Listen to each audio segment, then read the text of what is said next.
11:15 p.m., March 19th, a Thursday. That was a big night for a lot of people in Wickfield, Massachusetts. Young Martin Rossetti and his son, Billy. This was a big night for them. And it was for Martin's wife, Gladys, too. Poor Gladys.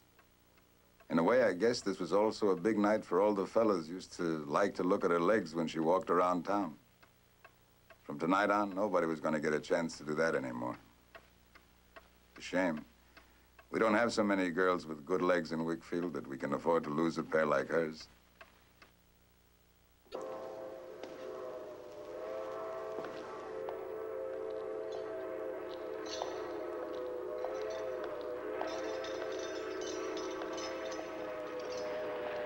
Mr. Joe Monty is here to see you.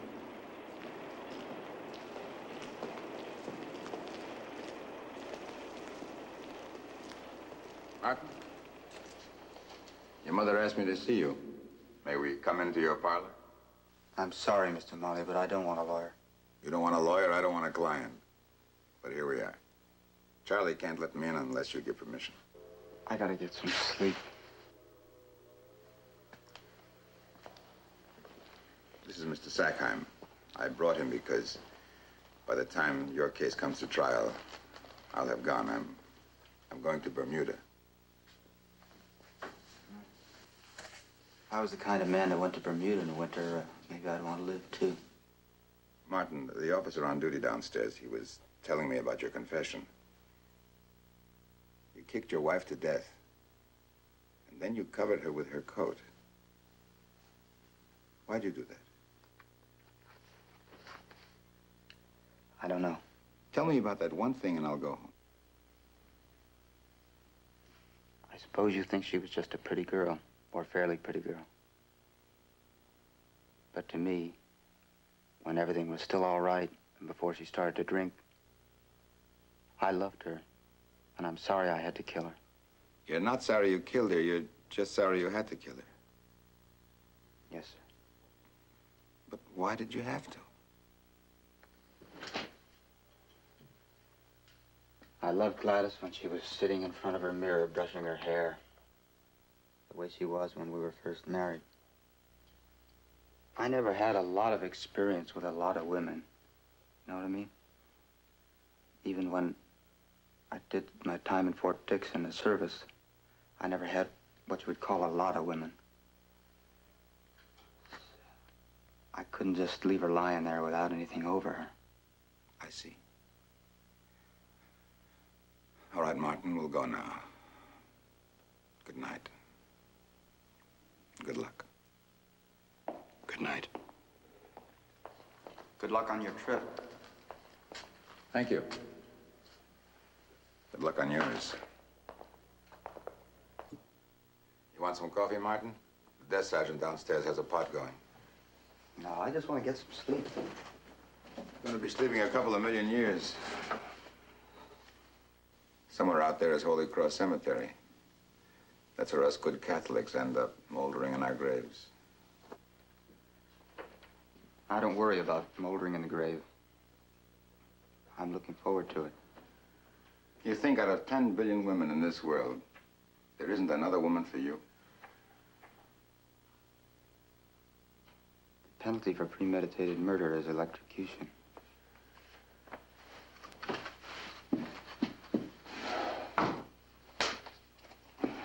I'm thinking. I like to pace around when I think. What makes me so sure that I can save you? What makes me think that you could not have premeditated this murder? I'll tell you. Such a crazy way to kill somebody. You treated the body so tenderly afterward. You have no record of any kind of this thing before. You carried your son so carefully to his grandmother's house right afterward. A man who loved his son, would he premeditate a murder that would leave his child with no family except an electric chair? Martin, even at the age of 5, a child can hear things and know them and remember them, even though he doesn't understand them. Where's your daddy, Billy? I heard he sat on the electric chair. Ha, ha, ha, ha. I have $25,000 worth of insurance on my life, which Billy will get, and my mother can send him away somewhere. If you just let me help you, I could get you off with a couple of years in prison. Just a couple of years in prison. You could bring him up yourself. One electrode goes here, Martin. It's funny. That's a place we always protect instinctively, that place, the back of the neck there. Did Gladys ever kiss you there, Martin? Gladys is dead. Just tonight she's dead. Somewhere there's another girl for you. Somewhere in this world, Martin. All you need to live, I think all you need to do to live is start talking, beginning with the words, I did not premeditate killing my wife. Can you say that? No. I did not premeditate killing my wife. You can't say that? No. To be, Martin. To be or not to be. Life. Look. Here, you bend the knee. The foot points a little. Now you transfer the weight. The complicatedness of it. The sacredness of the simple physical business of living. You're scared of death. You're scared of the chair. I'm not scared of death, and I'm not scared of the chair. I deserve the chair. Why? Because I'm nothing. I'm an insult to my father, who's all right, and to my mother, who's a saint. I'm a man who killed his wife. I can't even earn a living except just collecting pennies from mill workers for health and accident and burial insurance. I can't even take care of myself, much less Billy. I want to die, and the more painfully, the better. After you killed Gladys, you should have turned the murder weapon on yourself and kicked yourself to death. You'd save the state a fortune.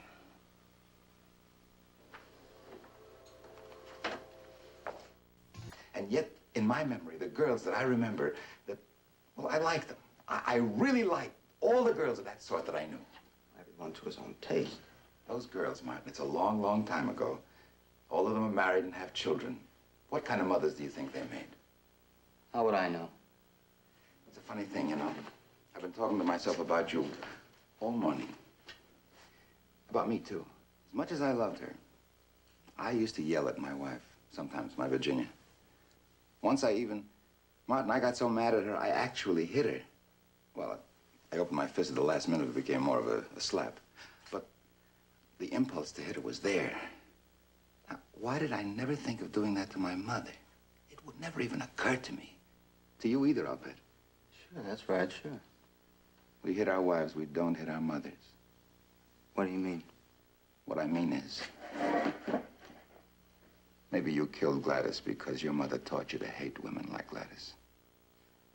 My mother taught me to hate women like Gladys, yes, all right. The kind of woman Gladys turned out to be brings down the whole female sex. There are things that Gladys did. At night she stayed out. What Gladys was, she was a human being. Maybe a bad one, but a human being. Your mother pretends she's not. Maybe someday Billy will kick his wife to death. Do you think I blame my mother for anything I did? Martin, I'm going to tell you something. Something I have no right to talk about. I asked permission to tell you, but I was denied it. I'm going to tell you anyway. I usually do what women tell me to do, but not this time. No, not this time. Is this your jury technique you're using on me? Yes, sort of. Yes. Martin, one of the girls I used to be happiest with in a rumble seat. Go on, Mr. Marty. If you got something to say, say it. I want you to tell me what happened the night of the murder, what really happened. I know you didn't premeditate that murder. Martin, do you know what hypnotism is? What do you mean? A hypnotist. A first-rate public speaker. That's practically a hypnotist of a whole crowd. Like they said Clarence Darrow was the great lawyer of a jury. That's what I'm trying to do with you. What I'm trying to... You're driving me crazy. That's what you're driving me crazy by not telling me what really happened. I did not premeditate killing my wife. Say it. I told you. I did not premeditate killing my wife and then go on from there. That's what I want from you.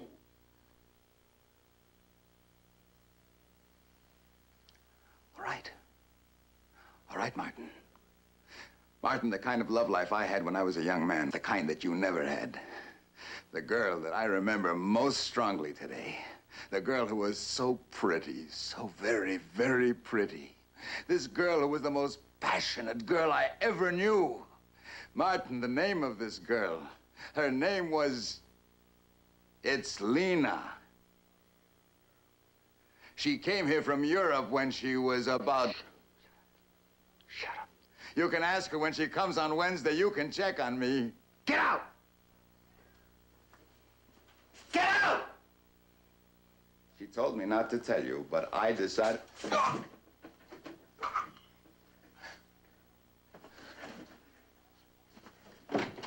I don't want to talk to him. I won't talk to him. Take me back to my cell. Monty?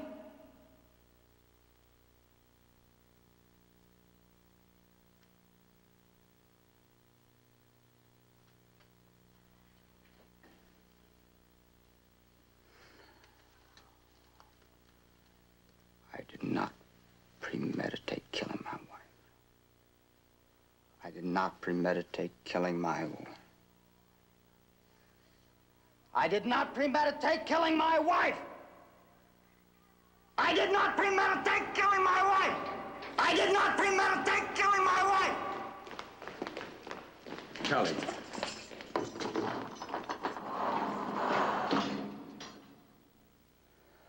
I didn't, did I? I don't think you did, no, Martin. Okay, Charlie. When I hit Gladys, I must have really been hitting her because my mother made me feel that everything that Gladys was evil. Does that sound right? Yes. I murdered Gladys in a blind rage.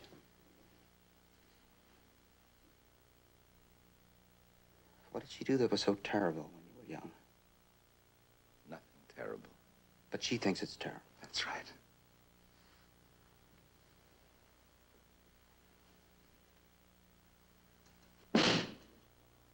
I don't want her bringing up... He's mine! He's mine! I pounded the table that night.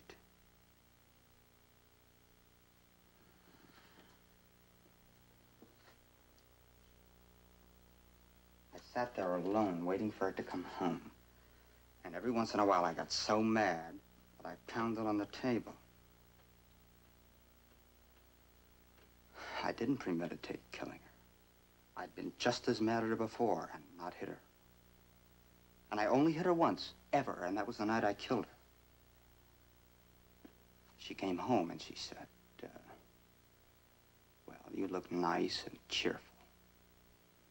And she smelled of whiskey and had that look of hate. And then she came over to me and she said, Martin Rossetti, you're nothing. You're a little empty zero. A real man can appreciate me.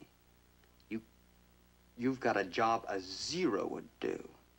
A job a real man wouldn't take.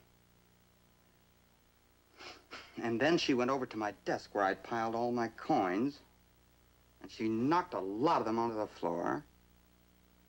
And she said, quit your job. I'm running this family from now on. We're going to go places and be somebody. You're going to get a real job. Then something happened that I'm ashamed of. I got down on my knees and I picked up all the coins. I crawled all over the floor and I picked up all those coins. I understand, Martin. I don't. And then she said something about let's face facts. Let's face the fact that Martin Rossetti is a nothing. And then she said that I wasn't the father of Billy. Somebody else was the father of Billy. She said.